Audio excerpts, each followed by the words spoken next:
dive into what Georgia Southern softball looks like this past weekend. Took on the Trojans of Troy, got one in the middle game, a 2-1 victory on Sunday. Before we dive into what this weekend looks like, talk about this team as a whole. Your first year here in Statesboro, taking over Georgia Southern softball. What surprises you this year so far for this team? You know, some kids that haven't had the opportunity to play in the past, they're stepping up and, turning into starters, everyday starters, which has been fun to watch. On the pitching side, who's really taking the bull by the horns? They kind of step up at different times. It's like you're thinking one's going to do it, and then another one steps up, and it's like, wait, what? And then the other one will step up, and it's like, but, that's all part of it. Is we're still trying to figure them out. They're still trying to figure us out type of thing. And, hey, if someone's going to step up, I'm all about it. You're getting into your fourth week in Sunbelt Conference play this week. Going to be heading up to Boone, North Carolina, and we were talking about it before. Enjoy the weather. But you got a big win 2 weeks ago against the Raging Cajuns, number 23 in the country. It's a team that has run this Sunbelt Conference for the last few years especially. What does a win like that, 12-10 over the Cajuns on part of the second game of the doubleheader on Saturday, what does a win like that do for this program? It's huge. I mean, we've been working hard. I mean, I look at where we were in August when we first took over and how far we've come in all aspects of the game. I mean, mentality, just first and foremost, hardworking and putting it out there and, not being afraid to fail type of thing. Just going full speed every play, every pitch, everything. And they're not used to doing that, and they're buying into doing that. And, good things are starting to come because of that. But defensively, we've come a long way. Pitching has gotten better and better every weekend. And our offense is really kind of, we're really on the upswing of it. They've kind of were free swingers before we got here. And it's really hard to go from just getting up there and not having a plan at the plate to now being patient, watching video, seeing what these pitchers are doing, and kind of trusting the plan and sticking to the plan and doing that in a game. It's not that easy to go from being free swingers to that. So I'm proud of them for that. What does that process look like when you first get to Statesboro? You evaluate what you have, and you talk about the mentality. You're able to see it just coming to Eagle Field to watch this team. What's that process look like? Oh gosh, it's a grind every day. It just really is. If you can't really take a day off of it. It's like you're just constantly, trying to improve, trying to show them video, trying to show them, this is what you're doing. This is where that pitch is, and that type of thing. So it's a daily grind, and I'm proud of the team for just really wanting to take it on. Off the field, what do you want this team to be known for? Gosh, off the field, they're good kids. They've gotten hilarious. It took them about maybe 3 weeks into the fall, and they kind of started showing a whole nother side. But they've been a blast this spring. They really have. They're starting to fight, and it's fun to watch. I'm glad I'm not the only one kind of pushing them to want to fight. They're taking it on. You can hear different people stepping up. You can hear Faith speaking up, and other people stepping up. And going, let's go, we can do this, type of thing, and kind of taking the team on their back instead of us having to do it. You talk about a couple of the individuals, Just Major, Faith Shirley. Those are the people that we've seen around this program a lot for Georgia Southern. Where have you seen the biggest growth from them? Like the verbal side of things. I think they kind of were just leading by example, and that's okay. It's okay to have people that lead by example, but somebody has to kind of be the voice of reason. Somebody has to speak up in the dugout. Somebody has to call time when things are going wrong on the field, and just kind of take charge and take the reins there. And somebody's got to be saying the right things in the locker room.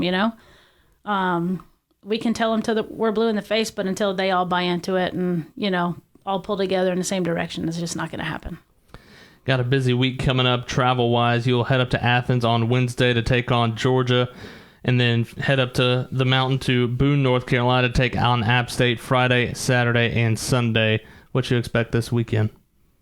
I don't know. It looked like they started off pretty hot, and now I'm looking at the record. I'm like, okay, we'll just it's just like anybody. Once you get into it and you're playing a 3-game series, who makes the best adjustments? That's kind of where you're at when you're in a conference, setting like this. So hopefully we'll just keep playing our style of ball and just, play defense behind our pitchers and make the best adjustments hitting-wise.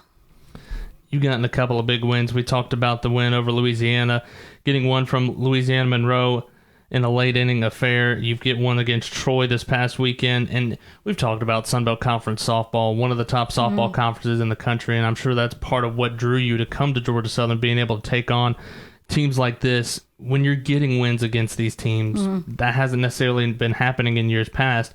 Where does that show the growth for this team? Yeah, I'm proud of them. I mean, you look at it and you're like, man, we've not beat this team since, 2016 or something like that, or 2018. It's like, whoa, that's pretty cool, to be able to get a win. Obviously, they're different teams every year, but because there's, constantly turnover with teams. But still, it's an established program, that's, even when I was playing way back in the day, at Nichols, it was like Lafayette. They were USL at the time, so they were always in the World Series. I mean, they were a legit team even back then. So they get good kids. Glasgow does a good job coaching them up. He's an awesome guy, and he's always going to do a good job and put out a good product. So I was definitely proud to be able to take a game from them. All right, let's dive into your story a little bit, and we've got questions that have come in from Jared, which I know is great, interesting. Okay. But from Sarasota, went to Nichols, was a standout for Nichols State. What is the transition from playing to coaching? When did you realize that coaching was what you wanted to do? Gosh, okay, so I actually have a biology degree, a chemistry minor. I thought I wanted to be a physical therapist, and then it was like, gosh, I was burnt out. 5 years of it, I'm just burnt out. And so my 5th year, I was a student assistant at Nichols, and then I was like, oh, that's pretty cool. So went off, got married. Chris and I got married, and then Southern Miss started the program, and then ever since then, I've been coaching ever since then. So did not ever want to teach or coach or anything, and then now I can't imagine doing anything else. All right, that goes into one of the questions Jared asks. He says, tell us about how you met and ultimately courted your husband, Chris. Oh my gosh. Why does he always think that, golly, that Chris is the catch? I don't understand. What is happening? Always. Jared gives me a hard time. Here's what I think happened. So Chris is from Tennessee. I'm from Florida. We met in Louisiana. I think we were the only two non-Cajuns. I don't even know what happened. That's what I tell my assistants. I'm like, man, I could have been a Boudreaux. I don't know. Somehow I'm not. I'm a Perkins, but I could have been a Boudreaux. There was, we were the only non-Cajuns, I think, that were there. So, yeah. I think Chad has told me that Chris used to be part of sports information and that side. He was our sports information guy. He was scared of me. He was scared of me because I'm no different than I am now. So, I'm loud and boisterous and whatever. And he would try to avoid me on the bus, I'm pretty sure. He would sit there and be quiet and, hope that I wouldn't talk to him probably. So we ended up dating my senior year. I had great stats my senior year. So I hit 357 or something. I was like, heck yeah, this is great, right? Yeah. So there you go. That was it after that. Do you remember when it clicked? When you're like, you know what, this guy's not bad. Probably when I was having great stats. Right? How can you not? No, yeah, he's a good guy. He's a good guy. He's been a great dad. So it's not easy. So we were both you can't both be in the athletic field, Yeah. So it was he kind of quit doing sports info, followed my path, and kind of followed me around from coaching position to coaching position and helped raise the kids. So he calls himself a coach's wife. That's what he calls himself. So, yeah. After a stop at Southern Miss, you make your way to Athens to be an assistant coach and associate head coach for Georgia from 01 to 06. What was that time in Athens like? Athens was cool. It was neat. So, I played a little bitty school in Louisiana, which was awesome. Great people, great food. We go to Southern Miss, start a program from scratch, go to the World Series. Both years we're there with slow pitch kids. It was crazy. And then take over in a big conference, right? A great conference. And just, we kind of had to start from scratch, we were kind of bottom of the barrel there, and just, what I learned on how to coach kids at Southern Miss and everything that I learned from Lou Harris there and at Georgia is no different than how I've been coaching all along. It didn't matter if I was doing travel ball or coaching my own kid or whatever, just putting in hard work, you're going to get out of it what you put into it. So you talk about making that transition from slow pitch into fast pitch. What's that like as a coach? Oh my gosh. Look, those kids were great on defense, but oh man, trying to hit a ball, yeah, it's crazy. Makes it tough for sure. Yeah. In 2007, you make your way to be the head coach at Georgia Tech. Now, everybody knows that rivalry between Georgia Tech. What's that transition like going from one to the other? Oh, it was wild. It was crazy. And, they just hate each other, right? And they're complete opposites, absolute complete opposites. So, when I'm at Tech and I'm recruiting kids to come to Tech, and it's like, I have all these engineers on the team. And it's like, those kids at Georgia are not going to be engineers. So they're just two totally different types of kids. And, that's okay. But it's like you can't look at both those programs. You can't be seriously looking at both of those programs, because it's going to be totally different athletically and academically and all that. So, but it was cool. I mean, it was cool to be able to get there and, you're raring and ready to go. And I was young, I was young at the time and, a lot of pounds lighter and no gray hair at the time. So I was rolling back then. And, you're going against kids that you just recruited. And we won the first 4 games, actually, which was awesome. We, two in Athens and 2 in Atlanta. But, yeah, that was pretty cool. We had some knockdown dragouts over the years for sure. Going back to your time at Georgia, Jared has a couple more questions. Oh, no. Said, ask about having her son, Nick, in returning to coach. And I think I've heard this story that you did it true story about as quick as possible. Oh, yeah. So first SEC series of the year, we got Mississippi State. Thank goodness it's at home and it wasn't in Starkville, right? Amen to that. So, he's a couple weeks early. He's 2 weeks early. And, go to the hospital. Water breaks like 4:30 in the morning. Boom, go to the hospital. Guess I'm not going to be back. I was like, hey, Doc, you think I'll be back for the second game? Because we were playing double headers back then. He was like, you won't be there for the first game, maybe the second game. We'll see. He's like, maybe tomorrow. But he was kidding. So that was a Saturday, Sunday. And then we played Kentucky on Tuesday, Wednesday. I was back Tuesday. So what, 4 days? I don't need that many days. What do you need that many days for?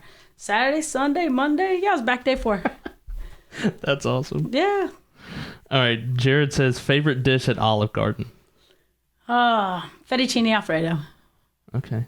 Sometimes chicken, sometimes not. Yeah. And not the tour of Italy. Back in the day, it used to be the tour of Italy. I can't eat all that now. Yeah.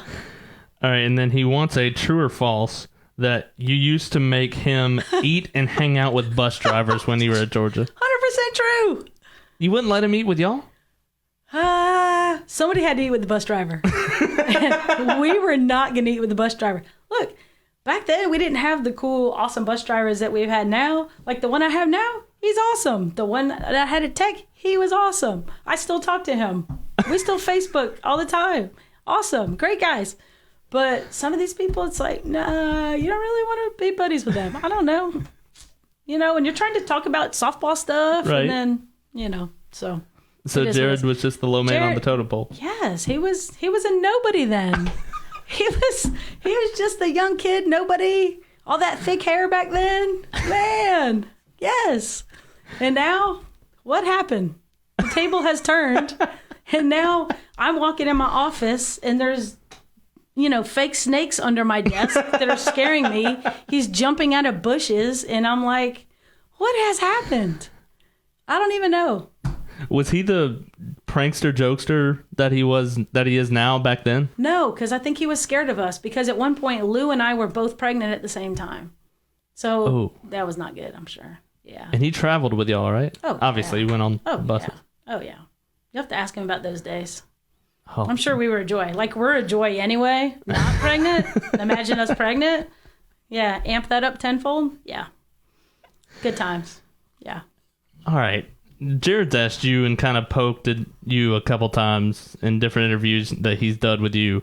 Now it's time for the retaliation. What was Jared like back then? You have to ask Jared about like in the hotel lounge. You'll have to ask him about some of these things. There's certain things that you need. Yeah, can't throw it all. I can't spill all his tea out here. You just need to ask him. You just need to pry about certain things. Okay. Sharing milkshakes, things like that. Yeah. Some good stuff out there. That's awesome. All right, you get to Tech, your first head coaching job at the Division I level. What is it like taking over your own program, especially one of a Georgia Tech that's one of the top programs in the country, it turns out to be?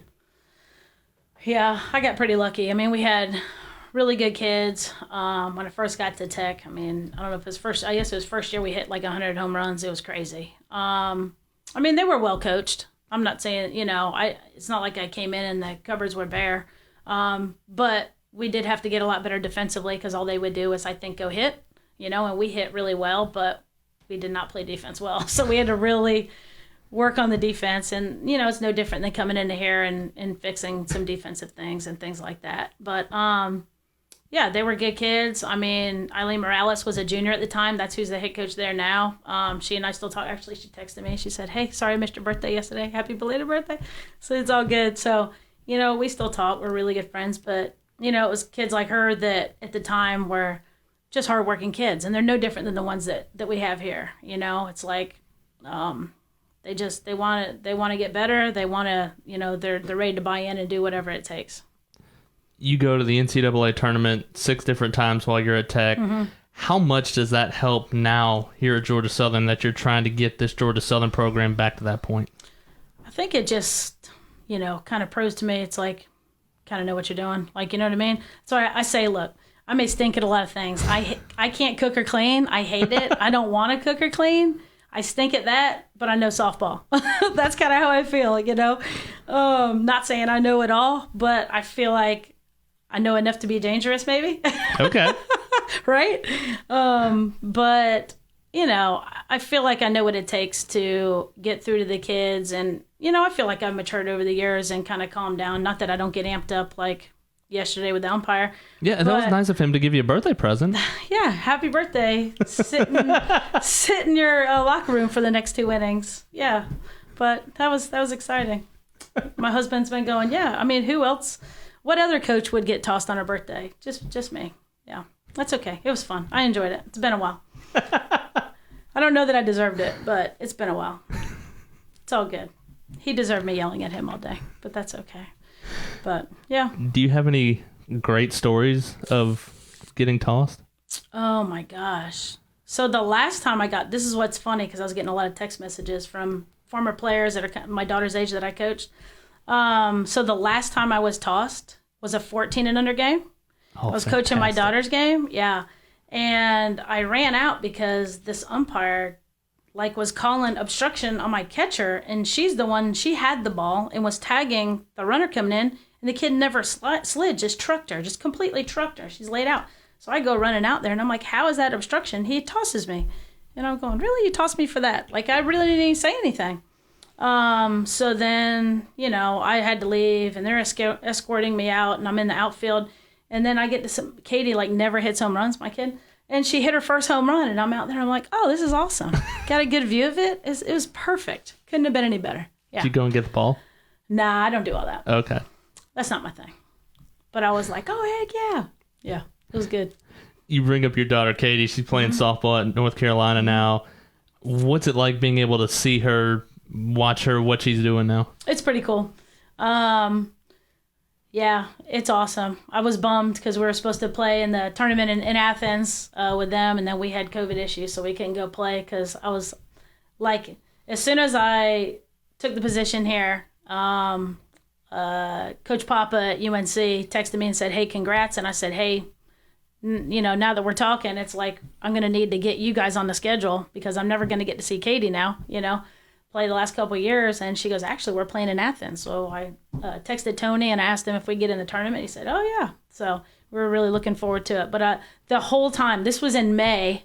And this whole time since May, all I did was threaten Katie with, we're going to hit you with the first pitch. We're hitting you. I'm just telling you right now, we're hitting you. And she's like, good. I hope you do. I'll take a hit by pitch. That's awesome. Yeah. So we never had the showdown, but yeah. I think I saw a clip of her. I think she hit a triple, and it may have been the Athens tournament. She gets to third base, and she's as fired up as can be. And everybody's like, I wonder where she gets that from. I know. And she's kind of toned down. She used to be a little bit more like me, and now she's kind of matured, I guess, and not as crazy as me.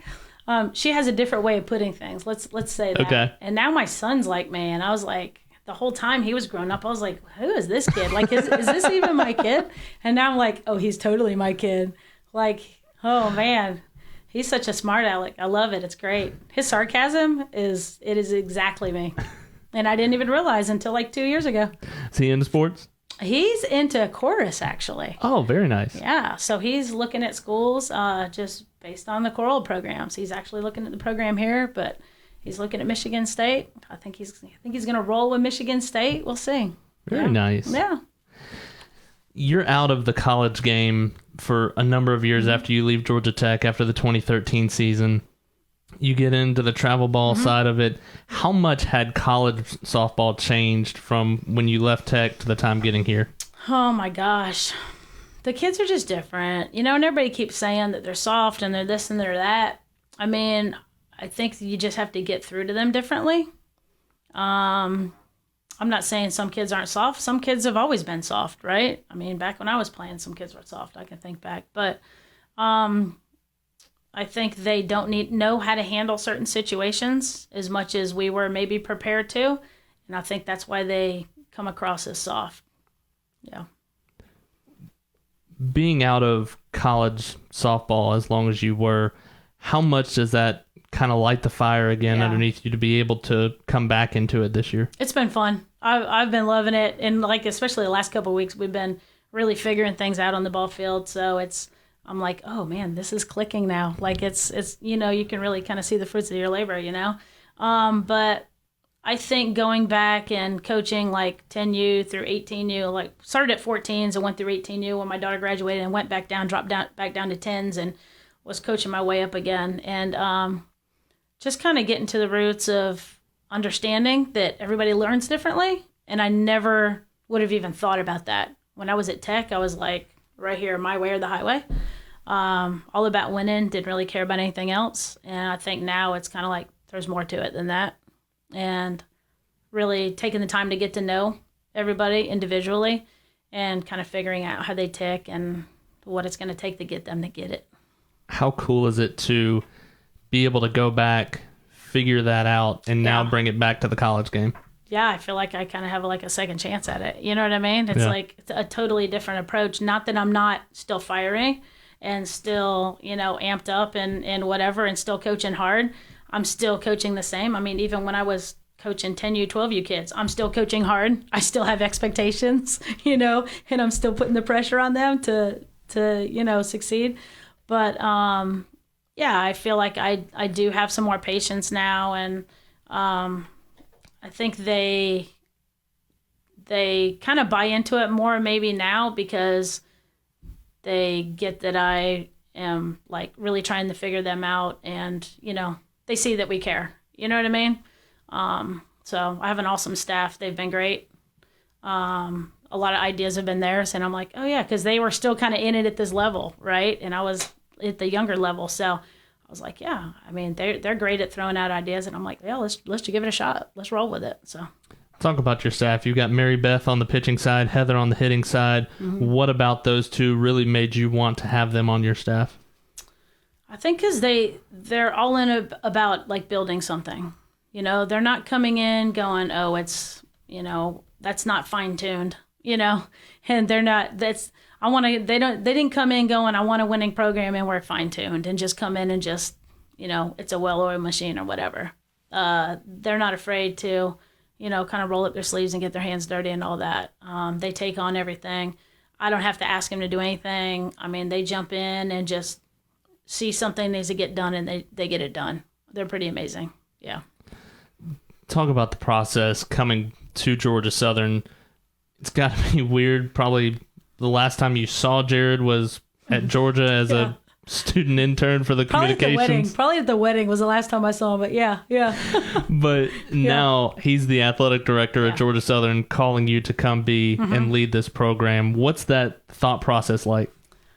Gosh, it's kind of wild because when we have the head coaches meetings, I just kind of look at him like, even when I was like Zooming the first one or whatever before I had been able to move down, he's just a great motivator. And I was like, what the heck? Like, where's 18-year-old Jared? And when did this happen? Like, how is he a grown-up? I'm so confused by it all. It's like crazy to me. It really is. It's crazy when you see like your players that you coached, years ago, and now they have their families.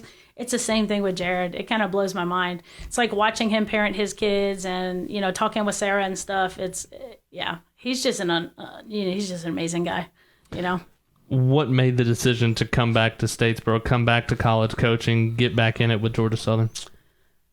He understands how I go about things. Like, he trusts me and understands me, and I've been in a situation in the past where it's like, if you don't fit in, to that little cookie cutter thing that they want, then it's just not going to work out. So he gets that, I'm going to go about things the right way, and he understands that my process works. So I guess he's putting that faith into me, and my staff, and I'm definitely proud to be here. It's been awesome. Yeah. You've talked about it the last couple of weeks, things starting to fall into place, starting to see everything click. How much of that gives you so much excitement going down the backstretch of Sunbelt play? That's what I was telling the team after yesterday. I was like, we had a chance to win that game. We split with them, and then, a bunch of calls. We're not going to go our way yesterday. Wow. But, the team continued to fight, and it's like, you can see them doing things now that they weren't doing a week ago, 2 weeks ago, a month ago, and definitely not, in August. I was like, I just keep reminding them, look how far we've come, and we still are making, progress in certain areas, individually and as a team. So to start out with, just the last 2 weeks, like playing Lafayette, taking a game from them, taking a game from Troy, man, we're kind of in it. It's like, they can see that we can do this. So, how much pride do you have being able to see where they came from and where they are now? I'm definitely proud of them. It's because, no practice is easy. We push them every day in practice. It's like, man, we don't do well in something, guess what we're doing the next day, and they know it. It's like, oh my gosh, just any little thing, getting hit by pitch, breaking up double plays, like, it doesn't matter. We're about to work on it, base running. It's like, oh, they're like, we're sliding. Oh gosh, they're getting, all torn up or whatever. Diving in the outfield, and it doesn't matter what it is, they know we're going to work on it, and they improve. Communication's been a big thing, and, we're still trying to improve on that in certain areas. It's like, it gets quiet, if something happens, if something goes wrong, then it's kind of like everybody kind of gets with themselves, and they need to step up and kind of, quit being so individual, and be there for the team and things like that. And different people have been stepping up. Really appreciate your time tonight. Really appreciate what you've done for this Georgia Southern softball program, and it's a lot of fun to watch you do what you do. Thank you. I appreciate it. We're going to turn the tide for Georgia Southern baseball now as we catch up with the voice of the Ragin' Cajuns to preview this weekend series, Georgia Southern and Louisiana, down at Teague Moore Field, and we catch up with the voice of the Cajuns, Jay Walker.